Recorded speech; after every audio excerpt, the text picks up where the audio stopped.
Jimmy Sanders, was born in Sumter, South Carolina, where he lived until he entered college in 1969. He received his BA degree from South Carolina State University in 1973.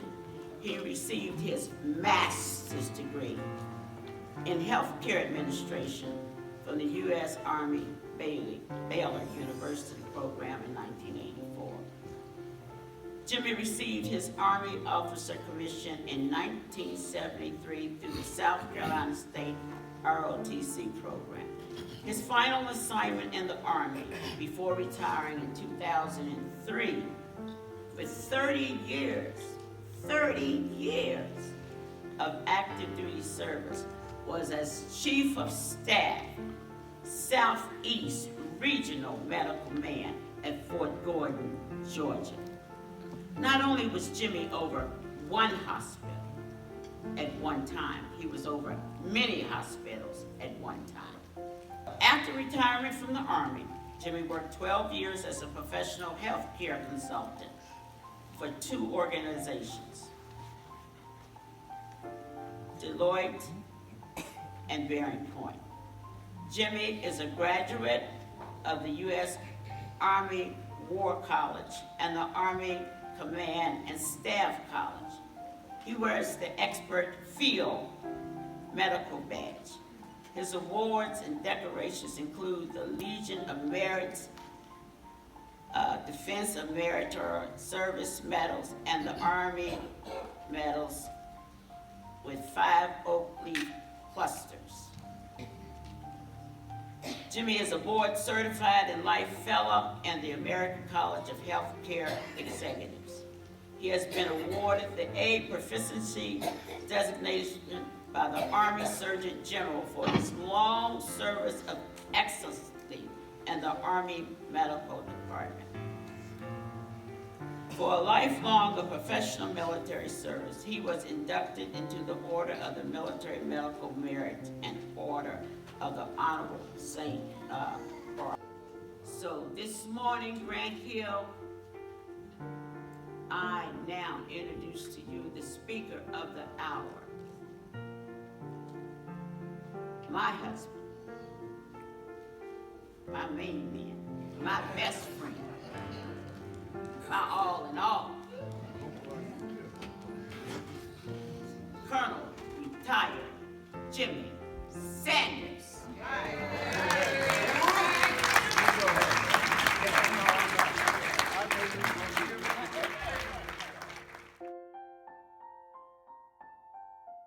Grant Hill.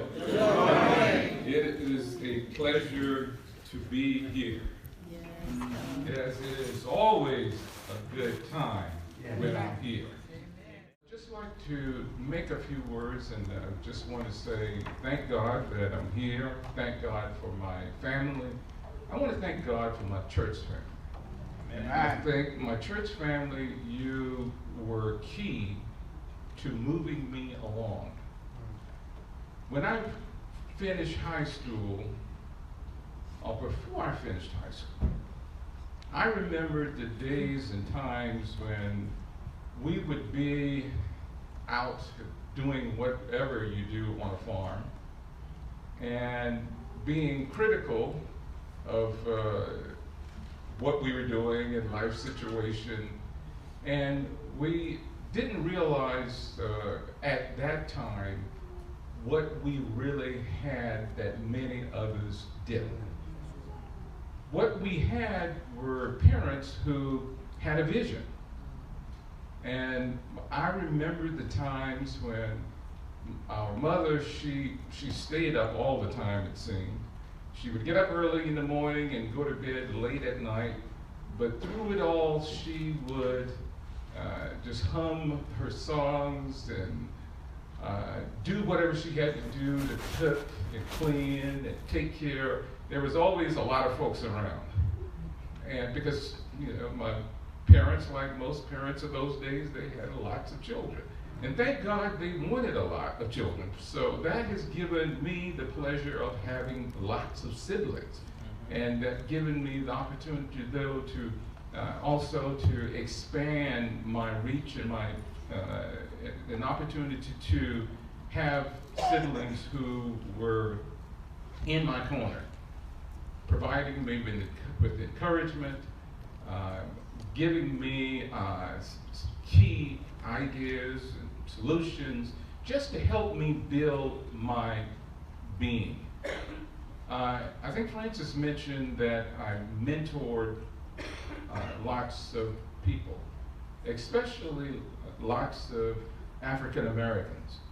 As I grew in the military, I saw other veterans, and I saw people who were still on active duty, and I saw retirees, and I saw these people who were coming together and just had so much to offer. And the first person I thought they needed to offer something for is to me. And I remember very vividly when my first duty assignment was at Fort Knox, Kentucky. And I remember I went to Fort Knox as a brand new second lieutenant. I had no idea what life was going to bring. My whole world was turned upside down because in 1973, and fact check this, Sergeant Cunningham.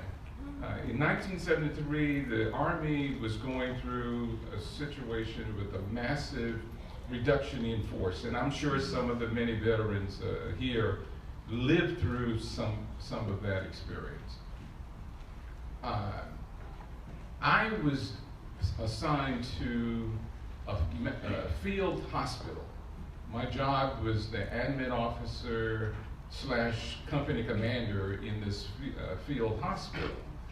And I really did not enjoy Fort Knox very much at that time. Fort Knox took from me something that I wanted. I had, after I was commissioned, I was initially given orders to be assigned to Fort Jackson. That's what I wanted. I wanted to be assigned to Fort Jackson. I wanted to be close. I wanted to be able to come home as much as I want to. I just saw Jackson as the ideal assignment. But what I didn't realize, though, that Fort Jackson was not what God intended for me to do and to be. Even after receiving my orders, I was to report to Fort Jackson in August 1973. In the midst of all of this, the Army was responding to the reduction in force because of the Vietnam War drawing down. And so the environment at Fort Knox was not, Fort Knox. Sometimes I have to think about it because I was assigned to Fort Campbell too. Fort Knox was, at that time, was in somewhat of a turmoil. But I remember, though, during this period, a group came from San Antonio, Texas, Fort Sam Houston in San Antonio. And the group was there, they were representing a program that the Army had for quite some time with Baylor University, awarding a master's degree in healthcare administration. But what was significant on that day, and I use that day because that day best represents the coming together of my uncertainties, my doubt, my concerns with what I wanted to do and what I needed to do in order to move from where being this lieutenant who had, and by this time I think I was the first lieutenant. I didn't understand, didn't know where I wanted to go. I was confused. I knew that going back to Sumter at that time was not an option because the 1975 was just not a good year. For those of you who are old enough to remember, we had a recession going on. The Vietnam War was drawing down. The ripple effects of that war was upon us. And I was, as Frances alluded into her comments about mentoring, this officer, Lieutenant Colonel Herb Jenkins, On my way out of the hospital, and I had to go past the officers, he was in his office. And this was a very bold move that I took. During those days, you just didn't show up in colonel's offices without an invite, or for you to, or you may have had a relationship that you could. But I didn't know him, but I really felt the need to say, "Hey, sir." I introduced myself, said who I was, told him I was assigned to the 42nd Field. And he said words to the effect, "Yeah, I heard about you." And I'm thinking, why would he have heard about me? But the circle was very small. The number, there was one colonel on Fort Knox when I was assigned. One black colonel is what I intended to say. There were a handful, less than 5, black lieutenant colonels on Fort Knox. But I believe that at that point, not then, but over the years, I knew that God was interceding in my life and in where I wanted to go and where I needed to go. I knew and I made a commitment that I took a couple things. I was going to get promoted on time because I was going to be a colonel before I retired from the Army. I also said, I'm going to Baylor University. And there were other things that came into being. But once I set those goals, those incremental goals that I needed to ensure that I followed in order to reach that level I wanted to go. And so once I kind of cleared the deck and I established the vision, the goals had been established, the timelines had been established, I knew, but even when the obstacles were coming my way, and even when there was a little uncertainty, and even those times when I applied for something and didn't get it, but what I got in return was something even greater than what I initially set out to get.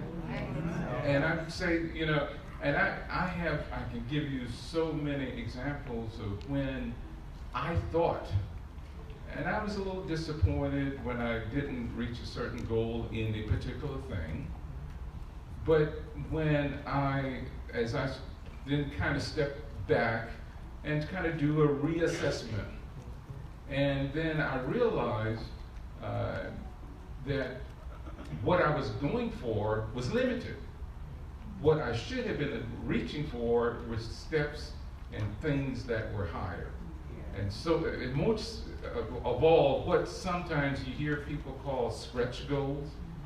And sometimes I had to be reminded that I was not stretching myself. I needed to ensure that I was taking in and absorbing all the things that people wanted to bring my way. And all of the things that I said I'm going to do. And I just have to say, as I travel along, as I was going through, this is not a thing about Jimmy. This is what I'm talking about, veterans, and I'm talking about what I personally experienced, because it gives me context. It gives me perspective, because I was not alone. There were veterans, and there were people who still on active duty throughout all of this period. But what I wanted to do today, the pastor invited me to do, I just wanted to share my life story up to this point, and just wanted to share with you some of the things that I value, and some of the things that the people around me were key in my success. And I know that hasn't changed. Everywhere I go, everything that we do, we feel the presence of God, we feel the presence, and in the back of our minds, when we think about maybe cutting a little corner here and there, and maybe not going for the ultimate, we fall back on what would our parents do, and what would be what mama and daddy would say if they saw, if the outcome of what we were doing or trying to do was not what was pleasing to God and to them. And so where I am right now is I feel that I'm in a place where I am blessed to have so many people. As all veterans, we are blessed because we have a large community, especially when you think about all of the veterans. You know, it's almost no day go past when someone comes up to me or someone will ask, "Are you a veteran?" And I would, a couple of days ago, I was just talking, a guy was going into Staples and he started talking. He said, "Oh, that's very clean." He was talking about my pickup. And as we started a conversation, and he said, "You're a veteran, aren't you?" And I said, "Yes, how did you know?" He said, "I can always pick them out." And I think he's right. I think when you go around, what I see and what I feel, we as veterans, we take the learning, we take all of the things that we captured over the years, and we put it into a package. And that becomes our package of knowledge, of resources, and it gives us veterans, it gives us the opportunity to know where we need to go to pull upon someone or something to add to what our goals were or would be. So veterans don't do it alone. As Francis mentioned, veterans who are married or have relationships, they don't do it alone, especially when it comes to moves, permanent moves. And in the Army, we call them PCSs, permanent change of station. Over my career, 30 years, I moved 12 times. And I'm talking about packing up household goods, packing up furniture, packing up dogs and cats and everything that you own, and having the Army arrange to move you. I did that 12 times, not counting the first move I made to Fort Sam Houston back in 1973. Of those moves, Francis and the kids moved, but they moved eventually. But there were several moves where I moved several months in advance of their moves, either to allow the kids to finish the school year or for some other personal reason. But the spouses of veterans need a round of applause for the effort that they have to endure.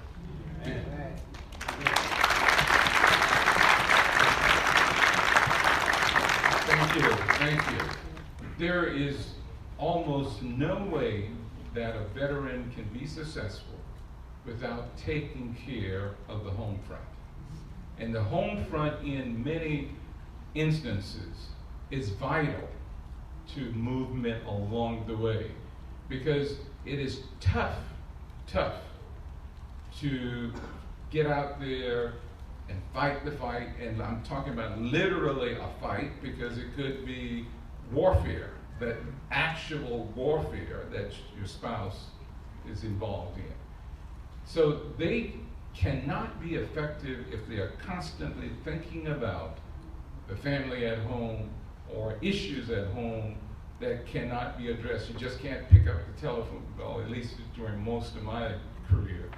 And mind you, I think I'm retired now, 16 years, I believe. So the spouses, I just applaud. I know more about my personal situation. Of those 12 moves, Frances made 11 with me. And I think the reason why she didn't move each time, because my first move, we weren't married, so we can't count that. But I, you know, it's sometimes it's a little humorous when we talk about it, but when we moved, the first move we had after being married, we were relocated to Panama. And we got married in April. I had to be in Panama in May, and she and the kids had to be there in July. And so Frances knew nothing, absolutely nothing, about the Army or the military. That was good in some ways, bad in others. The good part was that she's very resourceful, she's very diligent about doing things, and she can be very organized when she can be. It is vital. It is real vital that as a veteran, as an active member of the services, it is vital to have faith in God. Yeah. Because you will reach some very difficult and challenging days. You will reach those points where it really doesn't feel that anyone is in your corner, and just one thing after another hit you, and you just you're going through your mind and say, what can I do, or what do I need to do? And it just the barbs just keep coming, and you need to be able to take a step back and say, Lord, I don't know what is coming my way. I don't know what I need to prepare for me. But Lord, don't leave me now. Because you will see some dark days. Days that you could not imagine. But having faith, having the confidence is what gets you through. And you know that you are not alone. You can always call on friends, and you can always call on your family. But sometimes your friends and family, they are not enough. That's right. They are not enough. And I love my family. I love my church family. But I know that there are times when that love, the support is there. The encouragement is there. But sometimes you need to just call on He who is the ruler of your life.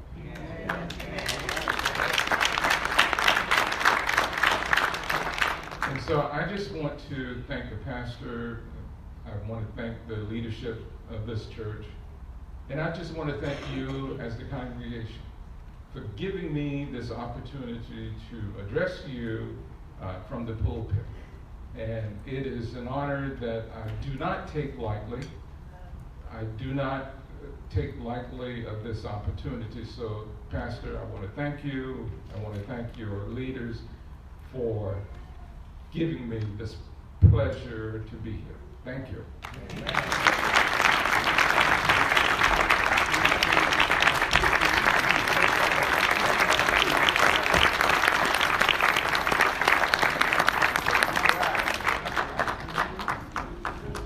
Come on, praise the Lord. Come on, let's give him a praise. He's worthy to be praised.